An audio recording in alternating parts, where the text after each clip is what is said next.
नमस्कार. मी आपली आजची host Sanika Shireshkar, SNDT women's university, PV polytechnic, BWork fashion डिझायनिंगची विद्यार्थिनी आपल्या या खास पॉडकास्टमध्ये तुमचं स्वागत करते.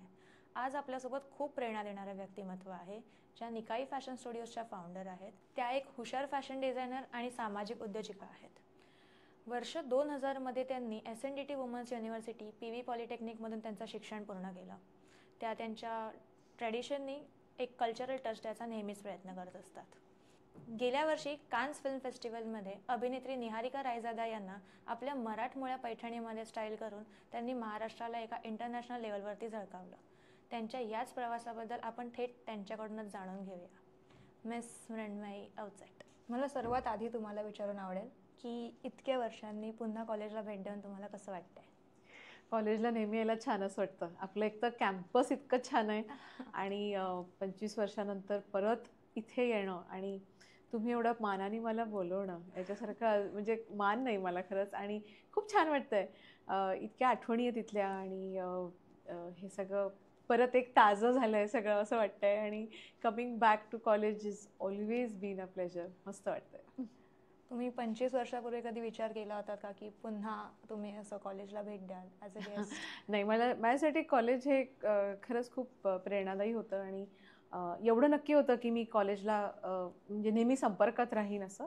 पण असं गेस्ट म्हणून बोलतील वगैरे असं विचार नव्हता केला. आणि खरं सांगायचं तर आपण 25 वर्षांनी काय होणार आहे तर आपण कुठे कॉलेजमध्ये असणार एवढा विचार करतो. पण नाही, ऑनेस्टली असा काही विचार नव्हता केला. But it's pleasure. आणि नेहमी संपर्कात राहायचा प्रयत्न मी नेहमी केला आहे. त्यामुळे परत इथे येत राहीन एवढं नक्की होतं.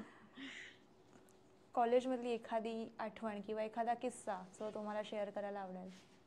कॉलेजचे अनेक किस्से आहेत. म्हणजे खूप आठवणी आहेत कॉलेजच्या. आणि मी नाशिकमधनं माझं शिक्षण झालं. त्यामुळे मी खूप वेगळ्या वातावरणातनं इकडे आले. आणि मी 12वी सायन्स मध्ये केलं होतं. त्यामुळे अभ्यासक्रम, शहर, सगळंच वातावरण याच्यात खूप फरक होता. त्यामुळे जेव्हा मी इकडे आले माझ्यासाठी ह्या कॉलेजनी खूप महत्त्वाच्या माझ्या पर्सनॅलिटी चेंजमध्ये म्हणा किंवा माझ्या एकंदर जर्नीमध्ये खूप मोठा वाटा आहे या कॉलेजच्या. त्यामुळे खूपच आठवणी आहेत. पण एक आठवण अगदी म्हणजे नेहमीच लक्षात राहते ती म्हणजे आपला ग्रॅज्युएटिंग शो क्रिसॅलिस. आणि ग्रॅज्युएटिंग शोचं ज्युरी हे म्हणजे तेव्हा असं लाईव्ह डेथ सिच्युएशन सारखं ते असतं. आणि त्या ज्युरीमध्ये आमचं ऑडिटोरियममध्ये आपलं जे चर्चगेटचं जे ऑडिटोरियम आहे तिथे आमचं ज्युरी होतं. आणि आम्ही एवढं त्याच्यासाठी काम केलं होतं. 3 जणी होतो आम्ही. मला 2 पार्टनर होत्या शोच्या. आणि आम्ही तिकडे जेव्हा त्या ज्युरीसाठी गेलो आमचं कलेक्शन झाल्यानंतर आम्ही एवढ्या दमलो होतो की आम्ही त्या ऑडिटोरियममध्ये तिथेच 3 झोपलो. आणि सगळं ते संपलं. आम्हाला काही आता पता नाही. मग कोणतरी असंच तिकडनं येऊन आम्हाला उठवलं की आता संपलंय ऑडिशन हे तुमचं ज्युरी तर जा इथनं. आम्हाला झोप लागली होती. तुम्ही फॅशन हे क्षेत्र का निवडलं? म्हणजे प्रेरणा कुठून मिळाली तुम्हाला? माझ्या आई आणि वडिलांकडनं मिळाली प्रेरणा. माझ्या आईचं एक छोटं टेलरिंग युनिट होतं. आणि तिच्यात खूप कौशल्य होतं हे सगळं शिवण. आणि अजूनही आहे म्हणजे अजूनही ती करते. त्यामुळे ते लहानपणापासून मी बघत आले होते. त्यामुळे ते नेहमीच माझ्यासाठी मोटिवेशन होतं. आणि माझे वडील आर्किटेक्ट होते. तर त्यांचं डिझायनिंग इमॅजिन करून एखादी गोष्ट बिल्ड करणं हे आर्किटेक्चरमध्ये मी बघितलं होतं. त्यामुळे आई आणि वडिलांचं मिक्सचर म्हणू शकतेस तू की त्यातनंच मला प्रेरणा मिळाली. आणि तेव्हा फॅशन डिझायनिंग हे क्षेत्र नवीन होतं. तसं खूप क्युरिओसिटी होती की कसं हे पुढे आपण आपल्या करिअरला आपण शेप देऊ शकतो. पण हो, म्हणजे प्रेरणा आई वडिलांकडनंच मिळाली. तुम्ही नवीन नवीन डिझाईनसाठी कशा इन्स्पायर होता? आपल्या आजूबाजूला कितीतरी गोष्टी आहेत सारख्या इन्स्पिरेशन मिळायला. नेचर तर आहेच. वेगवेगळ्या व्यक्ती त्यांचे असलेले वेगवेगळे गुण हे नेहमीच इन्स्पायरिंग असतात. टेक्नॉलॉजी पण आपल्याला इन्स्पायर करतं. दुसरे अनेक डिझायनर्स आहेत जे आपल्याला इन्स्पायर करतात. म्हणजे असं गरजेचं नाही की ते फक्त फॅशन डिझायनरच आहेत. वेगवेगळ्या प्रांतातले वेगवेगळे डिझायनर्स आपल्याला इन्स्पिरेशन देत असतात. आणि हो, मला खूप सोर्सेस आहेत इन्स्पिरेशनला. फॅशनमध्ये डिझाईनशिवाय अजून कोणत्या स्किल्स इम्पॉर्टंट असं तुम्हाला वाटतं? आता फॅशन क्षेत्र खूप मोठं झालंय. त्यामुळे तुम्ही फॅशनमध्ये सुद्धा काय निवडता हे महत्त्वाचं आहे. आता तुम्ही एखादं त्याच्यात स्पेशलायझेशन करत असाल तर त्याच्याशी निगडीत असलेले स्किलसेट तुम्हाला आत्मसात करणं गरजेचं आहे. तसंच फॅशन आजकाल आपण बघतो की स्टार्टअप इकॉनॉमी आहे, त्यामुळे फॅशनचा तुम्ही स्वतःचा व्यवसाय खूप जण चालू करतात. तर त्याच्यामध्ये तर तुम्हाला ऑन्टरप्रेनर स्किल म्हणजे उद्योजिका होण्यासाठी असणारी जे काही स्किल सेट आहेत ते गरजेचे आहेत. टेक्नॉलॉजी आहे, बऱ्याच गोष्टी तुम्हाला ज्या गरजेच्या आहेत. तुमचं डिझाईनचं ॲक्च्युअल प्रोडक्टमध्ये रूपांतर करायला जे काही लागतं, मग तुम्ही जे क्षेत्र निवडाल किंवा तुम्ही जे स्पेशलायझेशन किंवा सुपर स्पेशलायझेशन जे तुम्ही निवडाल त्याच्याशी निगडीत मग हे सगळे स्किल सेट डिझाईनच्या व्यतिरिक्त असणं मला असं वाटतं गरजेचं आहे. जसं आता आपण टेक्नॉलॉजीबद्दल बोललो, सो टेक्नॉलॉजी आता खूप पुढे चालली आहे. 3D आलं, AI आलं. सो तुम्हाला काय फरक जाणवतोय की जेव्हा तुम्ही शिकत होता तेव्हा इतकं टेक्नॉलॉजी फास्ट नव्हतं पण आता आहे, सो तुम्हाला काय फरक जाणवतोय? पहिली गोष्ट म्हणजे इन्फॉर्मेशन खूप सहजी आणि खूप पटापट मिळते तुम्हाला. आमच्या काळामध्ये ते आम्हाला असं तासन तास लायब्ररीमध्ये बसून नोट्स काढायला लागायच्या किंवा एखादा प्रोजेक्ट असेल, तो रिसर्च असेल, त्याच्यामध्ये आम्हाला खूप वेळ घालवायला लागायचा आणि मेहनतही ऑफकोर्स तेवढीच होती. पण त्याचा सगळ्यात मोठा प्लस पॉईंट मला असं वाटतो की त्याच्यामुळे ना आम्ही सब्जेक्टच्या खूप डेप्थला जात होतो. आता अर्थातच सगळं फास्ट झालंय, तुम्हाला AI ChatGPTवरनं फटाफट सगळं मिळतंय, पण अनेकदा ते त्या म्हणजे प्रश्नापुरतं किंवा तेवढ्याच एका पॉईंट पुरतं मर्यादित राहतं. त्या डेप्थमध्ये अनेकदा स्टुडंट्स जात नाहीत. दुसरं म्हणजे वेळ, गोष्टी खूप फटाफट तुम्ही टर्न अराउंड करून दाखवू शकता. ज्या लोकांना इमॅजिन करता येत नसेल की हे एखादं डिझाईन कसं वाटेल, हे तुम्ही AIच्या मदतीने खूप सहजी तुमच्या कस्टमर्सना किंवा लोकांना तुम्ही प्रेझेंट करू शकता. तर मला असं वाटतं टूल्स खूप आता टेम्पटिक आहेत तुम्हाला हे सगळं ट्रायल अँड एरर करायला आणि सगळं फास्ट झालंय, सोपं झालंय. त्यामुळे जर तुम्ही खूप डेप्थमध्ये पण अभ्यास नसेल केला एखाद्या त्या फॅशनच्या स्ट्रीमचा, तरीही तुम्ही टेक्नॉलॉजीच्या मदतीने खूप चांगल्या पद्धतीने प्रेझेंट करू शकता असं मला वाटतं. पण मला असं वाटतं AI आणि या सगळ्या 3D या सगळ्याचं एक हे टूल म्हणूनच आपण याच्याकडे बघणं गरजेचं आहे. तुमची ओरिजिनॅलिटी आणि त्याच्या नॉलेजचं डेप्थ हे तुम्ही कुठे कॉम्प्रोमाइज करत नाहीये ना, हे अलार्मिंग फॅक्टही आपल्याला लक्षात घेतलं पाहिजे. पोर्टफोलिओ आणि सोशल मीडियाचं किती इम्पॉर्टंट रोल आहे? सोशल मीडियाचा तर मला असं वाटतं खूप इम्पॉर्टंट रोल आहे. तुमचं ब्रँड, तुमचं स्वतःचं ॲज अ पर्सन जे काही तुम्ही पोझिशनिंग करता हे सोशल मीडियाच्या माध्यमातून खूप तुम्ही स्ट्रॉंगली करू शकता. त्याच्यामध्ये तुम्ही परत जसं तुमच्या काय व्हॅल्यूज आहेत आणि तुम्ही ते कसं प्रेझेंट करता ह्याच्यावर अवलंबून आहे, पण ते खूप महत्त्वाचे आहेत. पोर्टफोलिओ तुमचं सुरुवात छान करून देतं. म्हणजे तुम्ही करिअरची जेव्हा सुरुवात करता आणि तुमचा पोर्टफोलिओ खूप इम्प्रेसिव्ह असेल तर तुमचं स्टार्ट खूप छान मिळतं. त्यामुळे पोर्टफोलिओचा इम्पॉर्टन्स त्या पॉईंटला आहे. पण social media I think is on going, म्हणजे it is part and parcel of your career now. So sustainable fashion विषयी तुमचं काय मत आहे? हो, सस्टेनेबल फॅशन अगदी जवळचा विषय आहे माझा आणि मला असं वाटतं की ती एक फॅड किंवा एक क्रेज नसून आत्ताच्या काळाची गरज आहे आणि इट इज अ नीड. आणि if you really look back, sustainable fashion आपण आत्ता हा मुद्दा आपण मांडतोय, पण हा नेहमीच आपल्या कल्चरमध्ये होता. आता सस्टेनेबलचे 3 R, रिड्यूस, रियूज आणि रिसायकल, हे 3 R होते. आणि हे 3 R आपण आपल्या कल्चरमध्ये होतेच.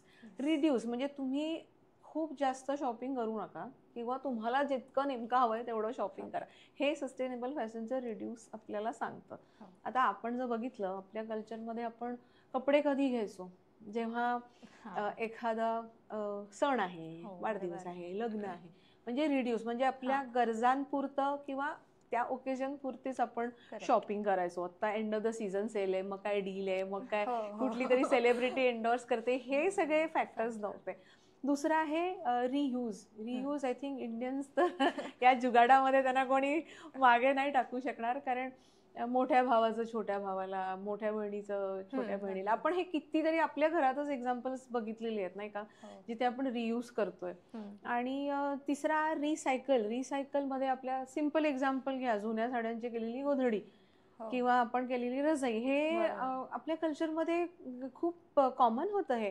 आणि तेव्हा बायकांना शिवण किंवा एम्ब्रॉयडरी या कला सगळ्यांनाच यायच्या आणि त्या कलेचा खूप छान वापर करून त्या घरातल्या कितीतरी गोष्टींना रिसायकल करायच्या. त्यामुळे रिड्यूस, रियूज, रिसायकल हे आपल्या कल्चरमध्ये होतंच. इट इज इम्पॉर्टंट की आपण आपल्या रूट्सना तेवढे आपण फर्म राहिलो तर सस्टेनेबल फॅशन हे आपण सहजी आपली जीवनशैली करू शकतो. आणि त्याला मला वाटतं की एक फॅड म्हणून किंवा हे काहीतरी खूप महागडं आहे असं त्याच्याकडे न बघता ते आपण सहजी अचीव करून थोडं कॉन्शियसली आपण जर शॉपिंग केलं ना तर अचिवेबल आहे.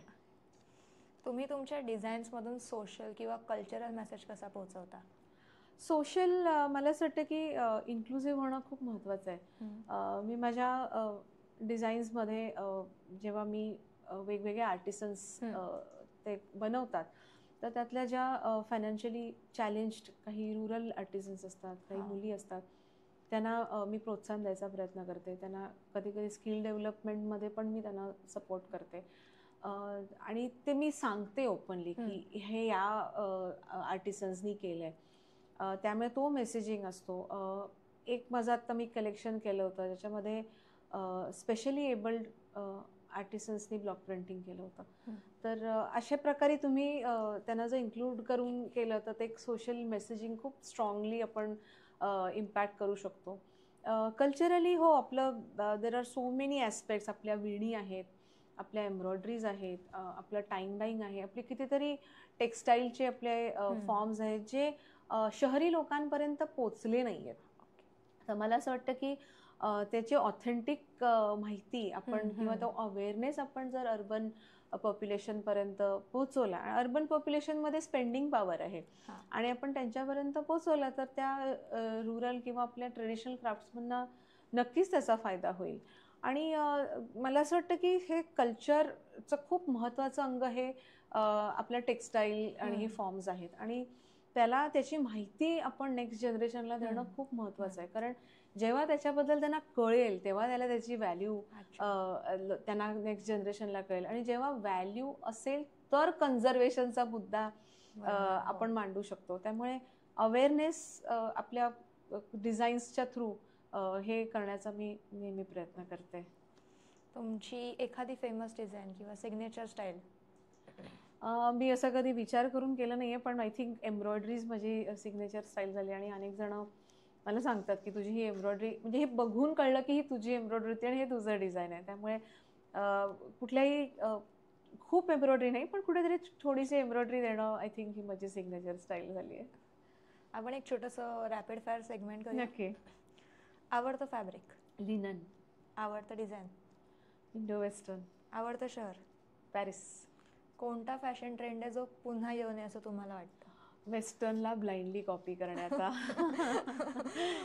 Fashion idol? I like Priyanka Chopra. Dream celebrity ज्यांना स्टाईल करायचं? प्रियांका चोप्रा. कॉलेजमध्ये असताना आवडणारे शिक्षक किंवा शिक्षिका? वेंडल रॉड्रिक्स गेस्ट फॅकल्टी होते तेव्हा, ते मला आवडायचे. आणि फुल टाईम फॅकल्टींपैकी असीमा महाजेर म्हणून आमच्या मॅडम होत्या, त्या मला खूप आवडायच्या. स्केचबुक की डिजिटल टॅबलेट? स्केचबुक. कॉलेजला असताना तुमचा आवडता subject? History of world courtships. Oh. एखादं ड्रीम कोलॅबोरेशन किंवा एखादा फॅशन शो जो तुम्हाला करण्याचं स्वप्न आहे? मी ॲक्च्युली डिसेंबर महिन्यात एक फॅशन शो करण्याच्याच आत्ता प्रोसेसमध्ये आहे, जिथे मी स्पेशली एबल्ड लोकांना रॅम्पवर चालवण्याचा प्रयत्न करते. त्यामुळे ते आहे एक, तो प्रयत्न चालू आहे. आणि दुसरं ड्रीम मला पॅरिस फॅशन वीकमध्ये इंडियन आपल्या वीजना ग्लोबली प्रेझेंट करायला आवडेल. तुमच्या मते अशी एक गोष्ट जी फॅशनबद्दल चुकीची समजतात? मला असं वाटतं खूप जणांना फॅशन ही फक्त यंग लोकांसाठी आहे किंवा फॅशन ही फक्त श्रीमंत लोकांसाठी आहे किंवा फॅशन ही फक्त बारीक किंवा ज्या स्टँडर्ड ज्याला मॉडेलसारखे लुक्स आहेत त्यांच्यापुरती आहे असं अनेक जणांना वाटतं. जे मला असं वाटतं असं नाही आहे. फॅशन ही सर्वांसाठी आहे. जर फॅशन डिझायनिंग करता आलं नसतं तर कोणतं क्षेत्र निवडलं असतं? आर्किटेक्चर. मी आर्किटेक्ट असते. इनफॅक्ट मी आर्किटेक्चरची एंट्रन्स सुद्धा दिली होती. तुमच्या कामाबद्दल अधिक माहिती आम्हाला कुठून मिळेल? माझं निकाई फॅशन स्टुडिओ म्हणून स्टुडिओ आहे आणि निकाई ही ब्रँड आहे माझी. तर तुम्ही सोशल मीडिया हँडल्सवरती, गुगलवरती तुम्हाला माहिती मिळू शकेल. नव्या डिझायनर्सना आणि विद्यार्थ्यांना काय सल्ला द्याल? AIचं एज आहे आणि सगळंच थोडं चॅलेंजिंग पण आहे असं वाटतं मला, कारण ओरिजिनॅलिटी हो.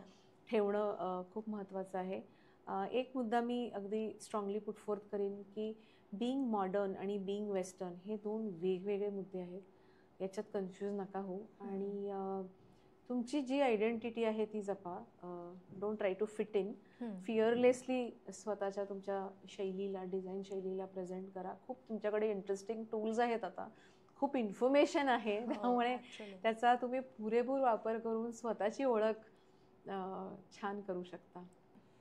तुमच्या या प्रवासाबद्दल जाणून खूप इन्स्पायर्ड फील होतं. थँक्यू सो मच तुम्ही आलात. Thank you. It is my pleasure. मला तुम्ही इथे बोलवलं आणि if I can contribute something माझ्या कॉलेजला तर खूप छान वाटतंय. Thank you so much. थँक्यू.